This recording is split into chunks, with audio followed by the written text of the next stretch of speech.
Queridos irmãos e irmãs, sejam todos muito bem-vindos em mais uma tarde de sábado, trazendo a nossa expressão de reflexão hoje com o nosso irmão Francisco, falando do nosso Mestre Jesus, trazendo passagens, vivências do seu ministério à luz da doutrina dos Espíritos.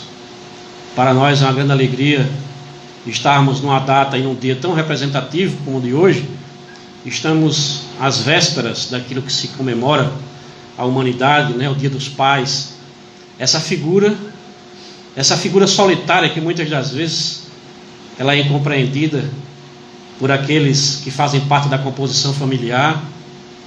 E hoje nós humildemente dedicamos os nossos estudos nas nossas turmas a essa figura que aqui encarnada teve que vir num corpo masculino, porque nós sabemos que os gêneros que nós escolhemos, apenas a possibilidade que eles estão revestidos, nos trazem a possibilidade das experiências. Então aquele que se encontra no corpo feminino precisa estar ali para viver experiências que só o corpo feminino pode possibilitar, assim como no corpo masculino, apenas as experiências no corpo masculino podem oferecer para esse ser que se quer chegar à perfeição. Terá que sempre estar vindo, retornando, revivendo, remorrendo, e dentro da nossa perspectiva de reencarnação, obtendo essas experiências que vão nos construindo. E amanhã, com essa comemoração do Dia dos Pais, Toninho e tantos pais que aqui se encontram, filhos que serão pais também, mas que ainda tem a possibilidade de estar com o pai aqui ainda encarnado, poder externar o quanto os ama, enquanto aqui se encontram.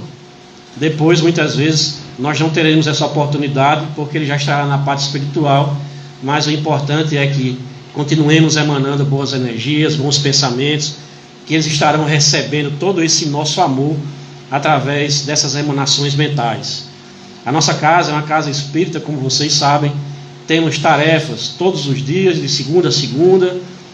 Sempre na terça, quinta e sábado nós temos os nossos encontros presenciais, com toda a infraestrutura de uma casa espírita. Temos as cabines de passes, vibração, temos a água que é magnetizada pela equipe espiritual e pelos nossos irmãos encarnados também, Temos o nosso livro de vibração, que nós colocamos o nome lá daqueles nossos entes queridos, que nós queremos que a espiritualidade nos alcance, trazendo um benefício. Temos os nossos grupos de estudo, na segunda-feira, com o nosso querido Toninho, estudando a obra do Livro dos Espíritos. Quarta-feira nós estamos reunidos, comigo no Google Meet, estudando Atos dos Apóstolos. Na sexta-feira, os grupos mediúnicos se reúnem para estudar a mediunidade, exercitar essa prática, que nós vemos que a mediunidade ela está todo o tempo sendo exercitada por todos aqueles que têm olhos de ver e ouvidos de escutar. A todo momento nós estamos sendo testados e principalmente estamos sendo chamados para exercitar essa ferramenta e usá-la. Por isso que nós devemos sempre estar prontos, Toninho? Sempre nos colocando longe dos vícios, das paixões, porque quando a necessidade nos chamar, nós teremos que estar ali, apostos, como aquele trabalhador do Cristo que está sempre alerta, porque a todo momento as oportunidades estão passando na nossa frente, E assim, com essas palavras introdutórias, vamos fazer agora a nossa prece, rogando aos bons espíritos, a Deus, o nosso Pai de infinita bondade e justiça, o amparo, a inspiração para o nosso querido palestrante, o professor Francisco, agradecendo ao nosso querido professor Eurípides Bassanufo pelo amparo, inspiração, orientação da nossa casa, agradecido dessa oportunidade de estarmos aqui reunidos hoje, no sábado, onde nosso Mestre Jesus estava sempre quebrando os paradigmas, chamando o povo para a reflexão. Agradecemos a equipe espiritual que está aqui presente, já está trabalhando cada um de vocês. Por isso que é importante a gente se colocar nesse padrão vibratório, esquecer um pouquinho os celulares, esquecer um pouquinho a nossa vida lá fora, focar nas palavras do nosso palestrante, que é importante, porque quando ele profere a palavra, ela envolve a todos nós que estamos aqui presentes. E assim, nesse clima de paz, de harmonia e de gratidão, damos por aberto os trabalhos na tarde de hoje. Que assim seja. Vamos chamar agora a nossa querida irmã Simone para a leitura do exórdio. Logo em seguida teremos a nossa palestra com o nosso irmão Francisco.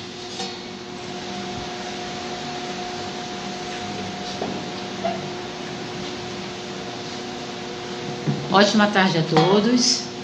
O exórdio de hoje é do livro Ceifas de Luz, de Chico Xavier, pelo Espírito Emmanuel. Capítulo 35, Ao Sol da Verdade. Mas quando vier aquele Espírito da Verdade, ele vos guiará em toda a verdade. Jesus, em João, capítulo 16, versículo 13. De que maneira vencerá o Espiritismo os obstáculos que se lhe agigantam à frente? A companheiros que indagam: devemos disputar saliência política ou dominar a fortuna terrestre? Enquanto isso, outros enfatizam a ilusória necessidade da guerra verbal a greis ou pessoas. Dentro do assunto, no entanto, transcrevamos a questão 799 de O Livro dos Espíritos. Prudente e claro, Kardec formulou aos orientadores espirituais de sua obra a seguinte interrogação: de que maneira pode o Espiritismo contribuir para o progresso?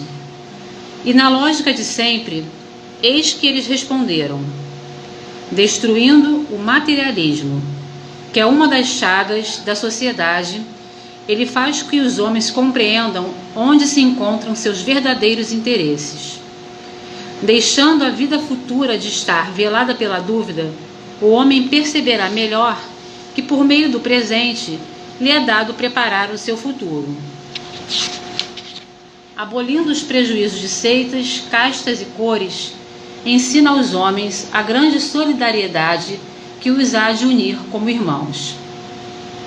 Não nos iludamos com respeito às nossas tarefas. Somos todos chamados pela bênção do Cristo a fazer luz no mundo das consciências, a começar de nós mesmos, dissipando as trevas do materialismo ao clarão da verdade, não pelo espírito da força, mas pela força do espírito, a expressar-se em serviço, fraternidade, entendimento e educação. Que assim seja. E para dar continuidade aos trabalhos da tarde, vamos chamar nosso irmão Francisco. Bem, meu irmão. Obrigado. Queridos irmãos, queridas irmãs, as duas dimensões da vida, nas três agora, né? A gente tem a dimensão material, a dimensão espiritual e também a virtual. Que a paz de Jesus, esse Mestre Divino, possa fortalecer em nós de que o verdadeiro caminho para a felicidade consiste em amar servindo e servir amando. Muito boa tarde e muito obrigado pela presença de todos vocês nesta casa de caminho. E nos foi proposto conversarmos hoje à tarde sobre Jesus. E para mim é verdadeiramente um grande presente, porque nada melhor que falar do Mestre.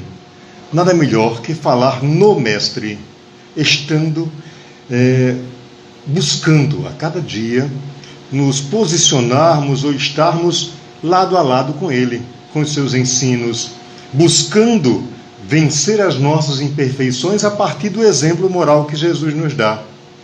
E é sobre esta figura maravilhosa, chamada Jesus, que a gente se propõe a conversar na tarde de hoje. E eu começo pelo Livro dos Espíritos, lá no seu capítulo, no livro 2, capítulo 1, que trata da ordem dos Espíritos.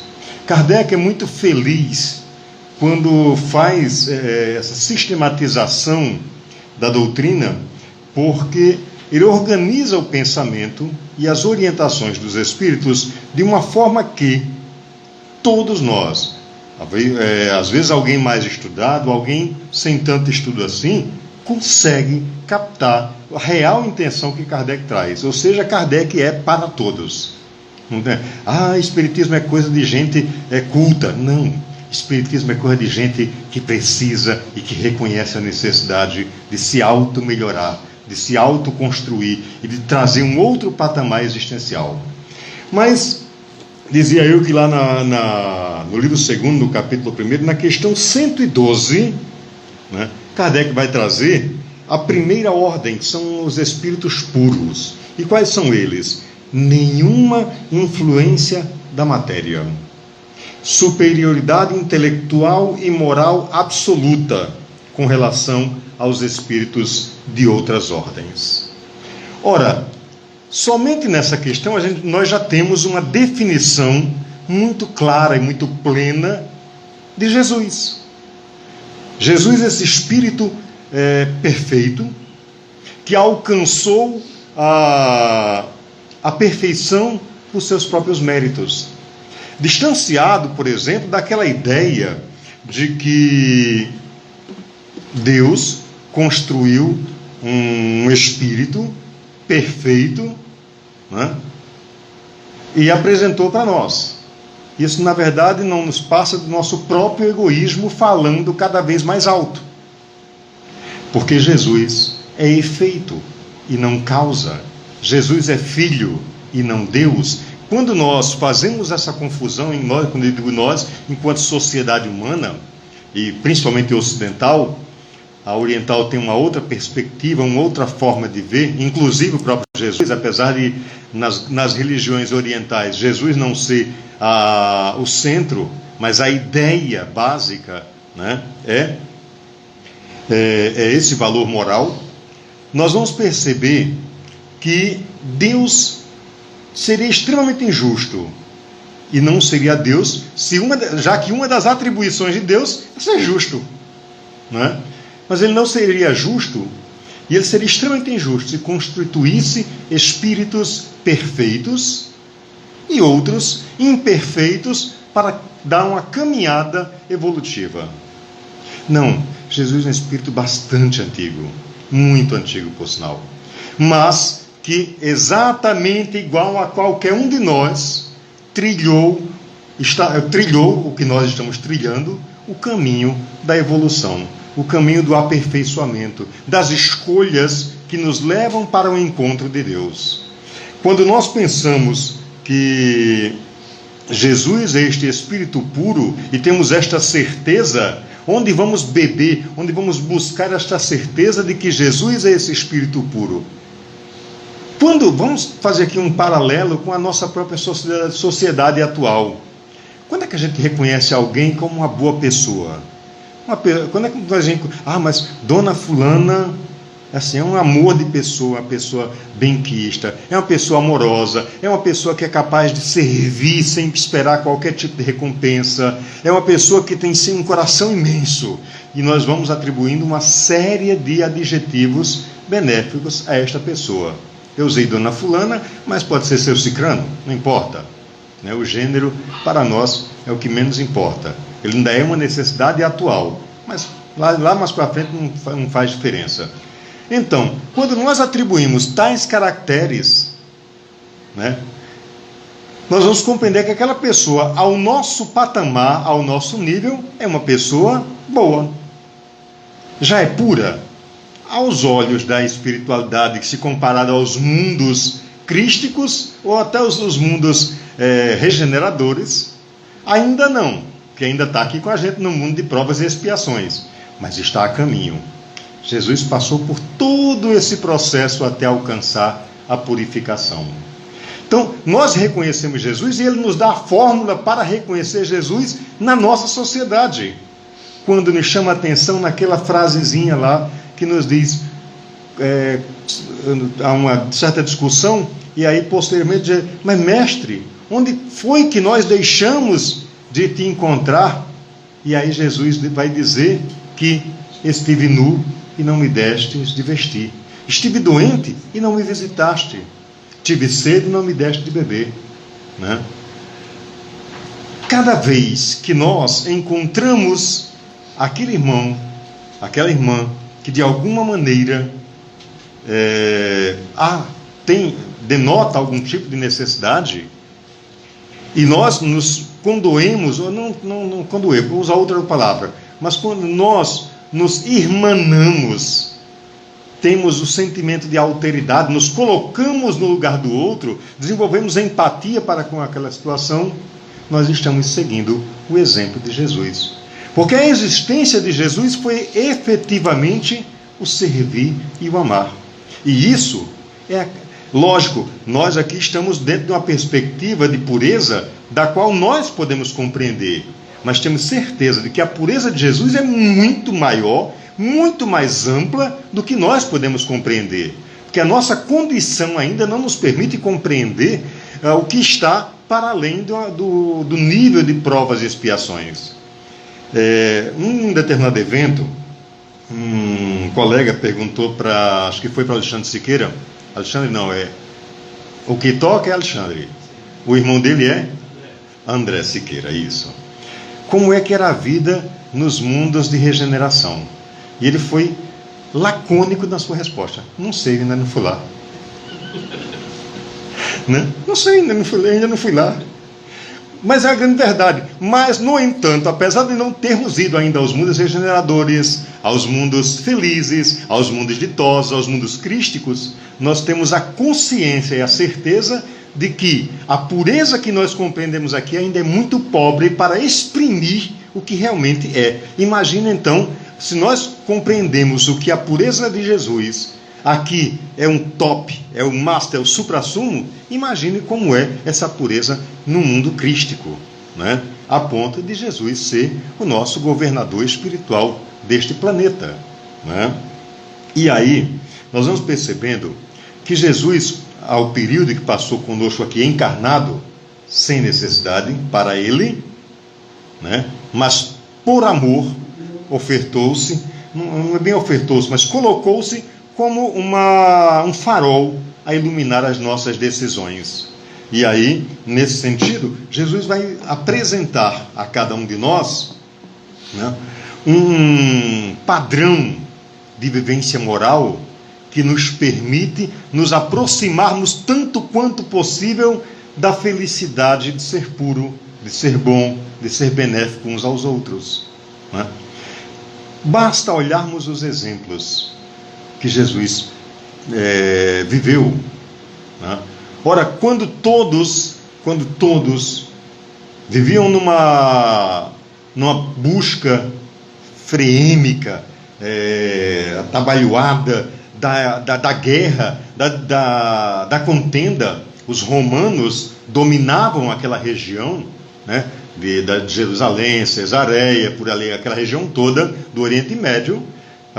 O povo judeu era escravo e Jesus nasceu judeu.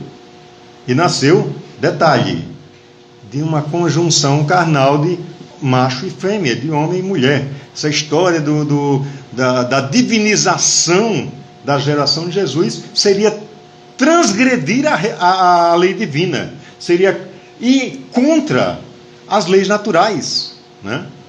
E as leis de Deus, nós sabemos, elas são imutáveis. E Jesus, vivendo essa construção, né, de valores, vai nos mostrar que é possível sermos espíritos com valores morais elevados, ainda vivendo num planeta de provas e expiações. Mas Jesus assim, porque Jesus era um espírito puro, né? E aí o tempo do verbo era. Não, Jesus é, né? Sim, mas Jesus é um espírito puro, mas estava na carne e suscetível às mesmas questões que todos nós passamos. Ou seja, o conhecimento e a moralidade vivida por Jesus, ele está nos dizendo que é possível que nós também vivamos essa mesma moralidade. Mas aí o que acontece? Muitas vezes, em nós, sociedade terrena, é que nós vamos... mas os valores de Jesus são lindos, maravilhosos, mas eu não consigo vivê-los. E aí vamos indagar, por que não conseguimos viver os valores morais de Jesus? Não, porque aí eu tenho que mudar um bocado de coisa na minha vida, tenho que deixar umas coisinhas que eu gosto de fazer, né? Umas coisinhas aqui, umas coisinhas ali, coisa e tal, e que acabam atentando contra esses mesmos valores que Jesus nos ensina, né?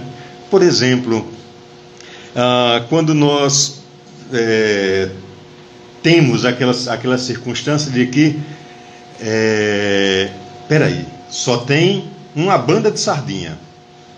Bom, então é minha. Negócio de repartir, mas Jesus ensinou a repartir, né? Não, mas era Jesus, eu não, eu sou um espírito imperfeito. E vamos nos escondendo nessas pequenas coisas e nos escondendo atrás delas com o objetivo de tentarmos só, né? Enganarmos a nossa própria consciência. E é difícil. Por quê? Porque as leis imutáveis de Deus estão escritas na nossa consciência. Nós temos buscado as leis nos livros, nisto, naquilo, em decálogos, em códigos e coisa e tal, e nos esquecemos que está em nós a capacidade de discernir o que é certo e o que é errado. E os valores morais que Jesus nos propõe nos trazem consequências. E a principal delas é de abandonarmos as nossas imperfeições, as nossas animalidades. Mas é tão difícil, rapaz. Vai ter uma palestra lá no Safra Luz. Vamos lá? Mas, rapaz, mesmo na hora do jogo do Flamengo, nós muitas vezes não somos capazes de abdicar de algo que é corriqueiro e que amanhã vai ter de novo. Eu não sou muito partidário ou fã de futebol. Nunca fui, na realidade nunca fui, né? A gente que se rasga, né? Eu tenho um vizinho, pelo amor de Deus, quando tem jogo do Flamengo, a vizinhança inteira sabe que ele está assistindo o jogo. E nem vou explicar por quê, porque não precisa. Mas a grande verdade é que eu não sou partidário de futebol, mas tem outras coisas que eu gosto, né? E aí, o que nos propõe esta situação? A tomada de decisão, a tomada de... o fazer uma escolha. E aí, a gente vai no patamar, no campo dessa escolha e vai perceber o seguinte, depois avaliar. Mas qual foi o parâmetro que eu utilizei para fazer tal escolha? Que eu escolhi a novela e não assisti a palestra. Que eu escolhi o futebol, tomar minha cervejinha e não ir atender a socorrer um irmão ali que está sofrendo. De sentar na calçada com as minhas vizinhas e tome falação ou ir visitar uma pessoa que está doente. A diferença é que quando eu escolho ficar na calçada buzinando, hoje em dia no interior não se usa, nem no interior se usa mais ficar na calçada. Hoje em dia é zap, é tempo real, é imediato. A fofoca rola frouxa em tempo real, né? Nem espera para o final da tarde para ficar na calçada fofocando, né? Mas o que me leva a isso? Amanhã eu posso fazer de novo. Posso, tem problema. Mas, e se aquela pessoa que estava doente desencarnar, eu vou poder ir amanhã lá? E encontrar? E dar um pouco de atenção, trazer um pouco de consolação? São esses valores morais que Jesus nos traz, nos exemplifica com a sua vida, né? Que nos fortalece para essa transformação moral. Por exemplo, Jesus estava distante pra caramba. Aí disse, Lázaro morreu. Na verdade, Lázaro não havia morrido, né? Lázaro havia tido um ataque de catalepsia, né? E Jesus vai lá, se desloca até lá, mas é porque ele gostava muito de Lázaro. É verdade. Ele gostava muito de João, de José, de Maria, de Raquel, de Rita, de todos nós. Jesus é a expressão pura do amor em todas as suas ações. E aí, meus irmãos, nós vamos observar que para a doutrina espírita, estes valores são conceitos fundamentais. O espírita que ainda não conseguiu perceber que os valores morais que Jesus nos traz, nos orienta de amor, de servir, de fraternidade, né, de doação, de partilha. Se nós não conseguimos ainda perceber que isso é o elemento norteador do nosso processo evolutivo, a gente ainda não se envolveu efetivamente conosco mesmo. Porque muitas vezes a nossa sociedade ela é constituída da imposição de responsabilidades para outrem, né? É o professor que é responsável por seu conhecimento. O aluno chega na escola e raríssimos buscam ler aquilo que está além do que o professor orientou. Só lê aquilo, só estudam no dia da prova. E aí se dá mal, né? Raríssimas vezes busca ler. Tem pessoas que fazem isso? Sim, temos, graças a Deus temos. Mas se você pegar o universo de estudantes, aqueles que se destinam a ler por prazer, por conhecer, é um número ínfimo, né? Isso é uma realidade que eu conheço porque eu sou professor. A minha profissão é professor. Então são raríssimos os que se denotam a isso. Então quando nós percebemos que esse processo de transformação ele vem parte pelo conhecimento e que a gente ainda não se apercebeu enquanto espírita que a minha transformação moral está intimamente ligada ao conhecimento. E aí vamos relembrar aquela frase que está lá na entrada do templo de Delfos, né? Conhece-te a ti mesmo. Porque é nos conhecendo que nós vamos deixando e fazendo as escolhas acertadas, tendo como modelo, como parâmetro, Jesus. Questão 625 do Livro dos Espíritos. Kardec vai indagar, existe algum parâmetro, algum modelo, algum guia, assim, algo pelo qual eu possa ser melhor? E a resposta é a menor resposta do Livro dos Espíritos. Mas só ela dá um seminário de 40 dias e 40 noites. A resposta é Jesus. É pela vivência do exemplo que Jesus nos traz que nós vamos nos melhorando e abandonando determinados comportamentos. Kardec vai indagar, por exemplo, vai afirmar que reconhece-se o verdadeiro espírita pela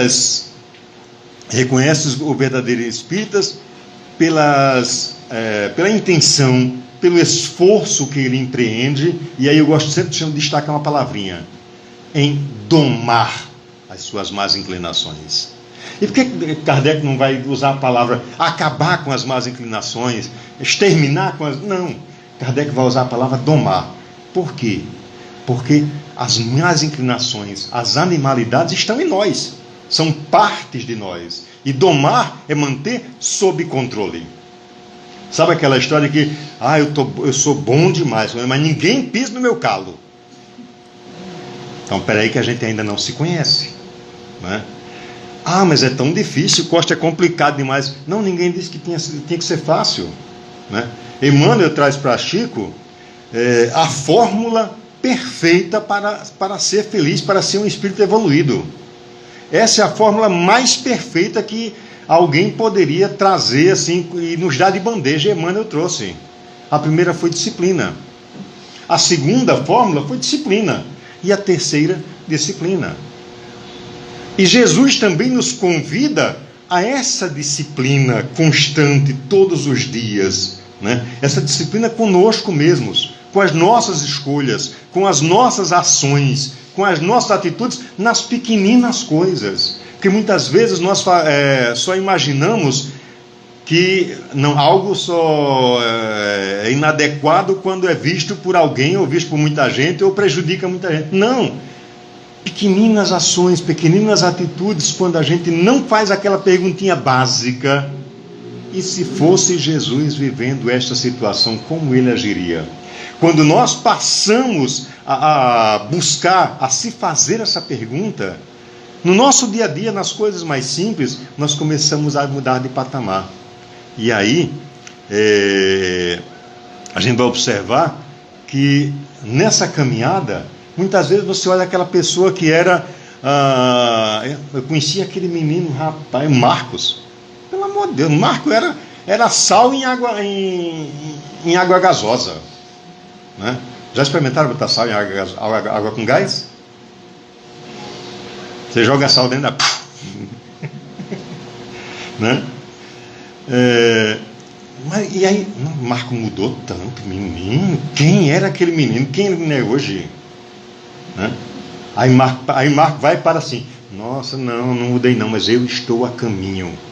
Eu estou aprendendo a me conhecer. E ao me conhecer, eu vou abandonando comportamentos que não me somam. Porque a grande felicidade, gente, que a doutrina espírita nos traz, é de que ao nos reconhecermos, nós abandonamos aquilo que nos aparta de nós mesmos em essência, aquilo que nos aparta do espírito. Nós nos desprendemos da materialidade, né? Na mensagem exordial foi muito interessante, porque a nossa colega nos trouxe, né, lá a pergunta feita que Kardec faz, né, como é que o Espiritismo vai contribuir eliminando o materialismo, porque muitas vezes nós dizemos que acreditamos em Jesus, que cremos na sua mensagem de amor, que nós dizemos que tentamos viver, às vezes fazemos belos discursos, palestras maravilhosas, mas quando saímos do púlpito, saímos da casa espírita, tudo ficou lá mesmo onde estava. E eu permaneço com os meus comportamentos da mesma forma. É muito aquela história daquele memezinho que roda pela internet, né? Do eu no centro espírita, aquela carinha de candura, né? Eu em casa, parece um monstro, uma fera. Porque quem se transforma a partir dos valores morais de Jesus, transforma-se no centro, no trabalho, na escola, na sociedade, em casa, em todos os lugares. A transformação acontece por inteiro, por completo, sabe? Para a doutrina espírita, Jesus, né, não recorre à ideia, por exemplo, de milagre para transformar ninguém. É preciso fazer um milagre para poder mudar de... Não. O grande milagre é você vencer seu orgulho, seu egoísmo. É cada um de nós vencermos aquilo que de mais imperfeito nós temos, que é a história do farinha pouca, meu pirão primeiro. Que é a história de que, primeiro, vamos ver aqui como é que a gente faz e para eu ter alguma vantagem. Quando nós nos desprendemos disso, nós nos desprendemos da materialidade. Porque aí compreendemos que a matéria é transitória, é passageira. E apesar de dizermos crer em Jesus, de seguir o exemplo de Jesus, as nossas práticas ainda são extremamente materialistas. Por que a gente tem tanto medo ainda? E quando eu digo a gente, não digo aqui espíritos evoluídos, né, da estirpe que estão aqui. Eu digo de mim para fora, para trás. Por que a gente ainda tem tanto medo da morte? Por que a morte ainda nos causa tanto receio? Se a gente sabe que a morte é apenas um processo de transição entre a materialidade e a espiritualidade. De que tudo da materialidade é transitório. Mas a gente faz muitas vezes da matéria a razão primeira do meu existir. A gente faz do ter a base. E isso eu vivo por isso. E não vivo por alguém. Ou não vivo para alguém, para servir alguém, para servir o meu próximo, cumprindo aquilo que Jesus nos coloca como um mandamento primeiro: amar a Deus sobre todas as coisas e ao teu próximo como a ti mesmo. Então, vamos observar que Jesus, para a doutrina espírita, é um espírito que nos traz elementos básicos dessa transformação que pode acontecer em cada um de nós. Pode e deve. No entanto, e é muito interessante deixar isso claro, no entanto, todos nós temos um negocinho chamado livre-arbítrio. Jesus não vai nos impor coisa alguma, como Deus também não vai nos impor coisa alguma. De maneira completamente distante da imposição, Deus nos oferta todas as ferramentas, todas as possibilidades e todas as oportunidades para esse transpor a linha que separa o materialismo da espiritualidade. Nós temos todas as ferramentas, mas ainda estamos extremamente presos à ideia do ter e nos esquecemos a ideia do ser. Jesus, sendo o espírito mais perfeito que a Terra, o planeta Terra já conheceu, poderia ter vindo numa outra perspectiva, né? Poderia vir como muitos ainda o têm, como Senhor dos Exércitos. Mas não do exército do bem, mas do exército que guerreia. Não, Jesus vem como do exército dos humildes, dos que nada têm, e diz: eu vim para os doentes e não para os sãos. Né? E aí, a nos ensinar nessa frase também um outro conceito, que é o de vencer o nosso próprio orgulho. Eu sou. Será que realmente nós somos? Até que ponto verdadeiramente nós somos o que dizemos ser? Jesus, a vida de Jesus nos convida a reflexionar, a pensar, a meditar sobre o que realmente eu sou, se o meu discurso condiz com a minha prática. Assim, Jesus nos traz uma série de conceitos que, quando nós começamos a aplicar na nossa vida, no nosso dia a dia, e vida não apenas do útero ao túmulo, mas vida com o composto, o conjunto das muitas e muitas e muitas existências pelas quais nós passamos. Então ele traz alguns conceitos, eu vou trazer apenas alguns, são muitos, eu trarei apenas alguns. Trate todos os homens da mesma forma que você gostaria de ser tratado. Ora, quando eu trato ao meu amigo Antônio como eu gostaria de ser tratado, o que eu estou construindo? Reciprocidade. Né? Não quero saber se Antônio é rico, se é pobre, se é preto, se é branco, se é azul, se é um Smurf. Não importa. Ele é Antônio. E eu sou Costa. Francisco Costa. Né? Dois espíritos em jornada de evolução. Esse é um conceito básico que nós precisamos entender. Não é a minha posição social que me difere do Chiquinho que vem na minha porta pedir um prato de comida. São dois irmãos em condições existenciais diferentes para aprenderem nas suas condições em que estão. Aquele que está, por exemplo, na miserabilidade material tem muito a aprender. Ao que está na opulência material tem muito a aprender. E Jesus nos traz esse conceito. Um outro conceito, que é o conceito do julgamento, e quanto nós somos imediatistas para julgar, o quanto nós somos rápidos em julgar uns aos outros. E nos diz Jesus: aquele dentre vós que não tiver erro, atire a primeira pedra. E aí a gente vai relembrar aquela mulher que trouxeram no meio daquela praça, porque pela lei mosaica, a mulher pega em adultério deveria ser apedrejada. Abre parêntese, o bonitão, não, era só um herói, né? Ela adultera sozinha, por acaso? Nunca, né? Fecha parêntese. Mas eles trazem aquela mulher e junta aquela turba, todo mundo doido por um espetáculo, né? Que infelizmente a realidade humana, terrena, ainda é muito do espetáculo. Basta ver o seguinte: tem alguém rezando ali. Quem é que chega lá junto para rezar junto? Fazer uma prece junto? Aconteceu um acidente ali perto da UFRN. Chove. Né? Então a gente gosta muito ainda de espetáculo, dessa coisa mais danesca. E aí, quando aquela mulher é trazida e junta aquela turba, e os doutores da lei, o pessoal do Sinédrio, né, para buscar tentar Jesus, vai dizer: mestre, a lei diz que é para apedrejar, e tu que dizes? E ele ficou na dele, tranquilo. Mas aí insistiram com a minha pergunta, e ele pronuncia a célebre frase: aquele que não tiver erro, atire a primeira pedra. Interessante. E aí a narrativa que está lá nos evangelhos dizem que os mais velhos foram saindo de fininho primeiro. Por que será, hein? É porque a carga de erro era muito maior do que os mais jovens.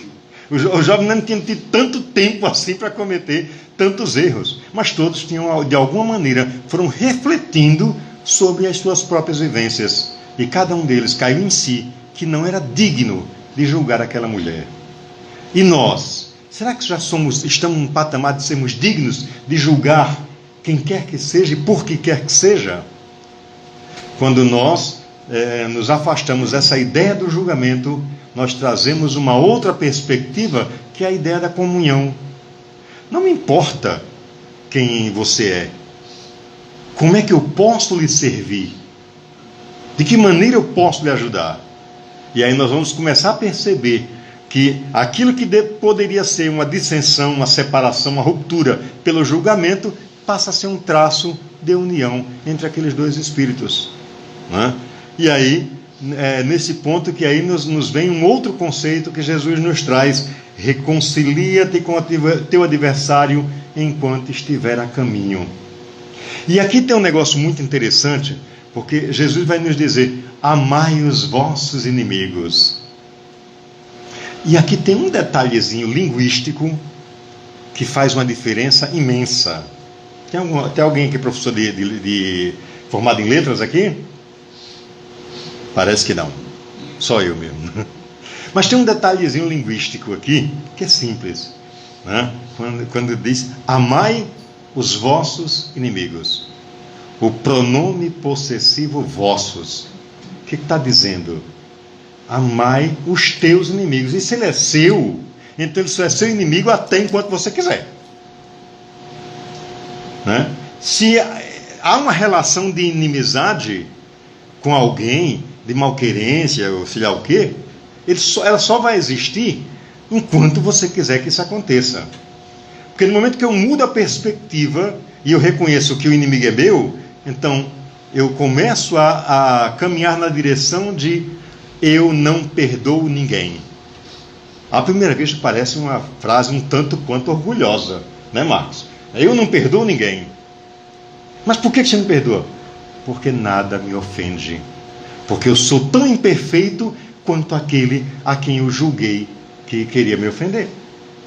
Quando nós reconhecemos isso, como a gente vive em paz consigo mesmo, porque compreendemos que esse valor moral ensinado por Jesus do não julgamento me coloca na condição de que eu não tenho inimigos, porque nada me ofende, ninguém me ofende, porque eu sou tão imperfeito quanto ele, porque eu me coloco no lugar dele ou dela, né? Então esse processo de empatia, de reconciliar-se. Ah, mas fulano não gosta de mim, eu já tentei me aproximar. Você fez a sua parte. Agora deixe que o outro faça a parte dele. Não o veja como inimigo, veja como um irmão que ainda está equivocado. Uma hora desequivoca, mas faça a sua parte. É aquela sementinha do amor que nós devemos semear todos os dias. E é o que Jesus fez durante o período que esteve conosco, tanto encarnado quanto desencarnado. Mais visível, né? O trecho existencial relatado nos escritos. Foi o que Jesus fez, foi semear. E quanto semear o amor nos traz perspectivas diferentes, nos traz perspectivas transformadoras das nossas ações. E aí eu quero fazer um exercício com vocês bem rapidinho. Imagine aí cada um de vocês que você tem na mão um caroço de milho. Pense em um caroço de milho, só umzinho. E você pega esse caroço de milho e você vai ali no terreno, você aduba esse terreno, você cava lá o buraquinho, bota adubo, cuida, bota água, coisa e tal, e planta esse caroço de milho. O que vai acontecer? Vai nascer, se plantou um caroço de milho, vai nascer um pé de milho. Mas você cuidou desse pé de milho com muito carinho, com muito cuidado, para que a formiga não comesse, para que a lagarta não destruísse. Você cuida, você trata direitinho, coisa e tal. Esse pé de milho cresce frondoso. Se você cuidou bem, ele vai lhe dar 3 espigas de milho. E 3 espigas rochunchudas, né? 3 espigas grandes, bonitas. Aí nos vem agora a pergunta-chave, que é chave mesmo. Quantos caroços de milho tem em cada espiga? Quantos caroços de milho você colheu? Eis a grande questão. O amor que eu semeio hoje, a partir dos valores morais que Jesus nos traz, é o amor que eu vou colher amanhã. Então eu deixo de ter inimigos, eu deixo de ter malquerência, eu deixo de ter gente que fala mal de mim, porque eu não alimento estas fogueiras. Mas é um processo de transformação que acontece, deve acontecer cotidianamente. Essa história do milagre que acontece assim, no estalar de dedos, isto é simplesmente balela ou coisa e tal. Processo evolutivo de cada um de nós segue o mesmo processo que Jesus seguiu. Jesus seguiu esse mesmo processo de autoconstruir-se um espírito perfeito a cada dia. E todos nós somos capazes e devemos nos autoconstruirmos espíritos puros a cada dia. Ah, mas ainda estou na terra, não dá para ser puro, não. Mas nós podemos ser puros tanto quanto nos é possível neste planeta de provas e expiações. Como eu faço isso? Agindo, amando como Jesus amou, vivendo como Jesus viveu, pensando como Jesus viveu, como nos diz uma música de um célebre padre católico. Eu acho que aquele padre, naquele momento que escreveu aquela música, foi uma psicografia daquelas, né, perfeitas. Porque a mensagem é exatamente essa, Padre Zezinho, exato. A mensagem é exatamente essa: amar. E amar, ela multiplica. E quando nós amamos, nós nos transformamos. E quando nós amamos como Jesus nos amou, nós descobrimos que somos capazes de amar o outro. E ao amar o outro, nós descobrimos que a verdadeira felicidade consiste em amar servindo e servir amando. Muita paz e muito obrigado.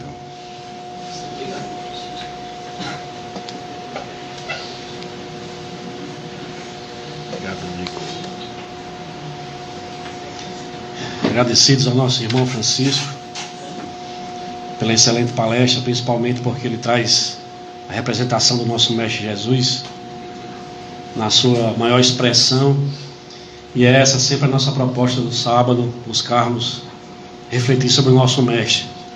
Agradecido, Francisco, pelas profundas reflexões.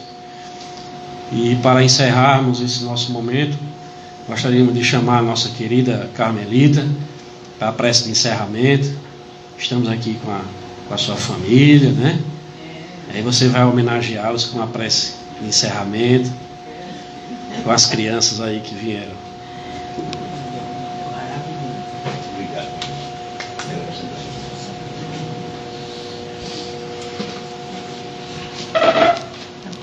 Obrigado. Meus queridos irmãos, após ouvirmos uma explanação tão bonita que o nosso irmão nos trouxe, através do amor, que é a base fundamental de nossas vidas, se nós entendêssemos a grandeza do amor que Jesus nos ensinou, se nós plantássemos em nossos corações essa semente, vamos ser felizes e vamos alcançar o nosso objetivo na vida futura, ou seja, na existência plena, junto com Jesus, com Deus nosso Pai.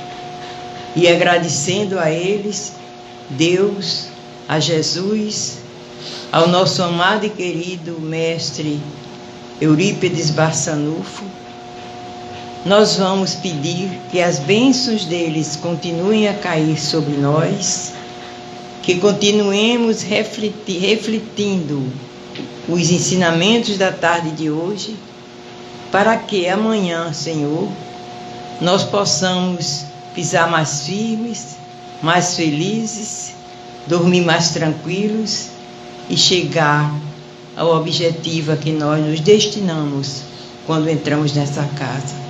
Então, que a paz de Jesus, o amor do Mestre nos envolva e que nos preparemos para a segunda parte dos nossos trabalhos, que é através dos passes e vibrações, para que possamos, em silêncio, receber as bênçãos que irão prosseguir, sendo destinada a cada um de nós. Que a paz nos envolva, e assim seja.